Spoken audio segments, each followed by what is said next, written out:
अगर आप हॉस्टल में कभी रहे हो और आपके साथ जो रूममेट है, कैसा लगेगा आपको कि अगर रोज रात वो सोए ना, अपने बेड पे बैठ के वो आपको ही घूरता रहे।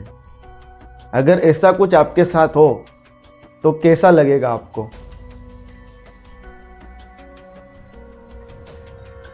अर्नव पहली बार अपने घर से दूर, अपने शहर से दूर किसी दूसरे शहर में जाने वाला था पढ़ाई के लिए। अब वो उसका पहली बार का एक्सपीरियंस था हॉस्टल का। वो पहली बार हॉस्टल में रहने वाला था अपने घर से दूर। अर्नव को एक ना कमरा अलॉट होता है, फर्स्ट फ्लोर पे, एकदम लास्ट वाला कमरा।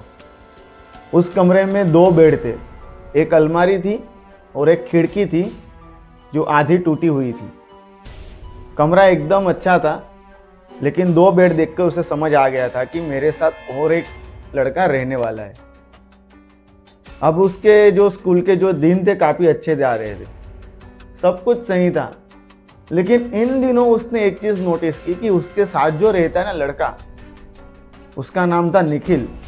वो कभी सोता ही नहीं था, कभी भी अर्नव ने उसे आराम करते हुए देखा ही नहीं,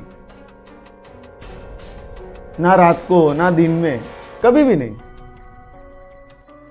एक बार होता क्या है, अर्नव ना आधी रात को पानी पीने के लिए उठता है, तो वो देखता है कि निखिल ना उसके बेड पे एकदम सीधा बैठा है, सीधा अपनी स्पाइन एकदम स्ट्रेट करके।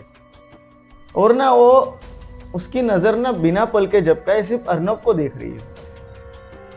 अर्नव ने उसके सामने देख के भी पूछा क्या है, तो निखिल ने ना में जवाब दिया, कुछ बोले बगैर सिर्फ सिर हिला के ना बोला। उसने कुछ सोचा नहीं समझा नहीं, अर्नव आके सो गया। दूसरे दिन सेम चीज होती है, अर्नव अपने बेड पे स्ट्रेट बैठा है और उसे ही घूर रहा है। तीसरे दिन भी सेम चीज होती है, लेकिन इस बार अर्नव ने क्या किया, उसने ना सोने का नाटक किया। उसने अपनी आंखों को थोड़ा सा खुला रखा। वो देखना चाहता था, जानना चाहता था कि आखिर ये निखिल सोता क्यों नहीं और पूरी रात करता क्या है।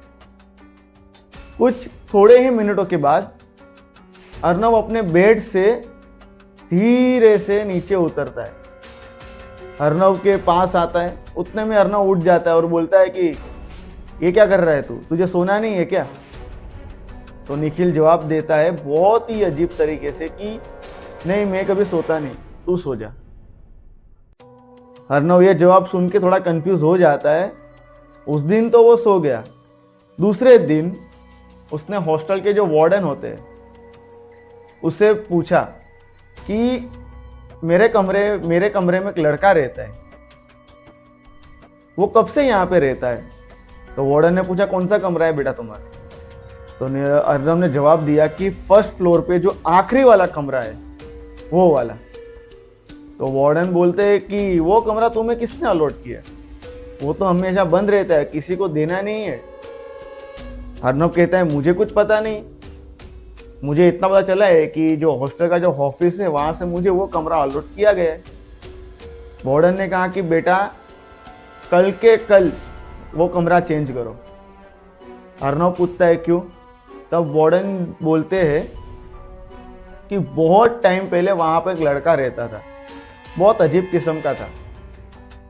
एक दिन ना उसकी डेड बॉडी मिलती है उसी कमरे में, लेकिन बहुत ही अजीब पोजीशन में, अपने बेड पे वो स्ट्रेट बैठा हुआ था। उस पोजीशन में उसकी डेड बॉडी मिलती है और उस दिन के बाद ना वो कमरा बंद कर दिया गया। वहां पे किसी को रहने नहीं देते और वो साइड किसी को जाने भी नहीं देते। अर्नव ने पूछा कि उस लड़के का नाम क्या था, पता है? वार्डन बोलते हाँ, उसका नाम निखिल था। यह सुन के अर्नव के पैरों तले जमीन खिसक गई। अब रात हो चुकी थी, अभी वो घर पे फोन करेगा तो भी कुछ फायदा नहीं था। अर्नव ने सोचा मैं कल सुबह कुछ भी करके ये कमरा चेंज कर दूंगा। अभी उसको सारी बातें पता चल गई थी कि उसके साथ जो रह रहा है वो कोई जिंदा इंसान तो है नहीं। उसने बहुत ज़्यादा हिम्मत जुटाकर उस कमरे में वापस सोने की कोशिश की। इस बार उसने खुद को एकदम चादर से ढक दिया था। अभी वो चादर के कोने से ना देख ही रहा था कि निखिल कर क्या रहा है। तो वही सेम निखिल एकदम स्ट्रेट पोजीशन में बैठा हुआ था। लेकिन थोड़ी देर बाद ना निखिल उतर कर उसके फेस के आगे आता है और बहुत ही अजीब सी स्माइल देता है और बोलता है कि तू सब कुछ जान गया ना, अब चल मैं जहाँ ले जाता हूँ ना वहाँ चल। वो निखिल का हाथ जैसे ही पकड़ता है, निखिल अर्णव का हाथ जैसे ही पकड़ता है, अर्णव यहाँ पे बहुत ज़्यादा डर जाता है। डर के मारे वो झटपटाता है। उतने में उसके कमरे का दरवाज़ा कोई ज़ोर से धक्का मारकर खोलता है। अर्णव देखता है कि वो वार्डन थे। वार्डन ने निखिल को उठाया, अपने साथ ले गए और बाहर गेट के पास जो बेंच थी जहाँ पे वार्डन बैठते थे वहाँ पे उसे लेटा दिया। अर्णव को बहुत ज़्यादा बुखार आ गया था। अर्णव ने वार्डन को थैंक यू बोला कि अगर आप नहीं आते तो पता नहीं मेरे साथ क्या होता। वार्डन ने कहा मुझे पता था, मैं इसीलिए वहाँ पे राह देख के बैठा था और तुम्हें लेने के लिए आ गया। अब दूसरे दिन अर्णव के घर पे सारी कुछ बातें पता चलती है। अर्णव के मम्मी पापा फटाफट कैसे भी करके उसे वापस घर बुला लेते हैं। उस घटना के कुछ महीनों बाद वापस वो कमरा खोला गया। वापस वो कमरा किसी नए स्टूडेंट को अलॉट किया गया। उस स्टूडेंट ने देखा कि वहाँ पे 2 बेड है, मतलब उसके साथ और एक रूममेट भी रहेगा।